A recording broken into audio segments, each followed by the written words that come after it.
یہ بات تو پاکستانیوں کو ذہن میں رکھنی چاہیے کہ ان کی ایک شناخت ہے، اور اس شناخت کا اب ایک حصہ یہ ہے کہ ان کے پاس نیوکلیر ہتھیار ہے، اور پاکستانی فوج بھی دنیا بھر میں بہرحال ایک بڑی فوج کے طور پہ سمجھی جاتی اپنا ہے۔ مقام رکھتی ہے۔ اس لیے اسلام اور مسلمانوں کے خلاف دنیا میں کہیں بھی کوئی سوچے تو پاکستان کے حوالے سے اس کے دل میں ہمدردانہ جذبات تو نہیں ہوں گے۔ ایران صرف بہانہ ہے، اصل ہدف پاکستان ہے، اس طرح کی کچھ باتیں جو ہے وہ سامنے آ رہی ہیں۔ یہ اس کو کس طرح سے دیکھتے ہیں؟ نیتن یاہو کی ان دنوں بڑی ایک وائرل ویڈیو ہے جس کے اندر وہ کہہ رہے ہیں کہ ایران اور پھر پاکستان، ابھی آپ نے کچھ دیر پہلے اس کا اندیا بھی دیا تھا، اس معاملے کو کس طرح سے دیکھ رہے ہیں کہ پاکستان کیا اصل ہدف ہے، اور کیا ایران کے اوپر قبضہ کر لینا یا ایران کے اندر رجیم چینج کر دینا یا یہاں پر اس طرح کے معاملات کر کے پاکستان کی سرحد کو کنٹرول کرنے کی کوشش کی جائے گی؟ اور سر اس کے اندر ایک اور چیز میں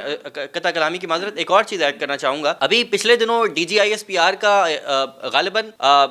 الجزیرہ کو شاید انٹرویو میں انہوں نے کہا تھا، یہ کسی اور بین الاقوامی میڈیا ادارے کو، کہ پاکستان اصل ہدف یہ بنا نہیں سکتے، کوئی اس طرح کی کوشش کر نہیں سکتا، کیونکہ دنیا نے کسی ایٹمی طاقت کے اوپر حملہ کرنے کا سوچا نہیں ہے اور کیا نہیں ہے، اگر ایسا ہوا تو اس کے خطرناک نتائج برآمد ہوں گے۔ اس کو کس طرح سے دیکھتے ہیں اس سارے معاملے کو؟ لیکن اب میرے خیال سے یہ بات تو پاکستانیوں کو ذہن میں رکھنی چاہیے کہ ان کی ایک شناخت ہے، اور اس شناخت کا اب ایک حصہ یہ ہے کہ ان کے پاس نیوکلیر ہتھیار ہے، اور پاکستانی فوج بھی دنیا بھر میں بہرحال ایک بڑی فوج کے طور پہ سمجھی جاتی ہے۔ اپنا مقام رکھتی اس لیے اسلام اور مسلمانوں کے خلاف دنیا میں کہیں بھی کوئی سوچے تو پاکستان کے حوالے سے اس کے دل میں ہمدردانہ جذبات تو نہیں ہوں گے، بلکہ مخاصمت کے ہی جذبات ہوں گے۔ اور ظاہر ہے اسرائیل کی قیادت ہو، اس وقت ہندوستان کی قیادت ہو، امریکہ میں ایک بڑا طبقہ ایسا موجود ہے، اور یورپ میں بھی آپ کو اسلاموفوبک نظر آتے ہیں، تو اس اعتبار سے جس کے ساتھ بھی ایسا ہوگا کہ ایک اسلامی قوت نظر آئے یا مسلمانوں کی ایک قوت کے طور پہ نظر آئے، تو میرے خیال سے ہم بھی ان کی جگہ ہوں تو ہم پاکستان کو ہدف بنائیں گے، کیوں نہیں بنائیں گے؟ اس لیے اگر پاکستان میں کوئی بھی اس غلط فہمی میں مبتلا ہو جائے کہ کوئی واقعہ اگر ہو رہا ہے تو وہ آئسولیشن میں واقع ہے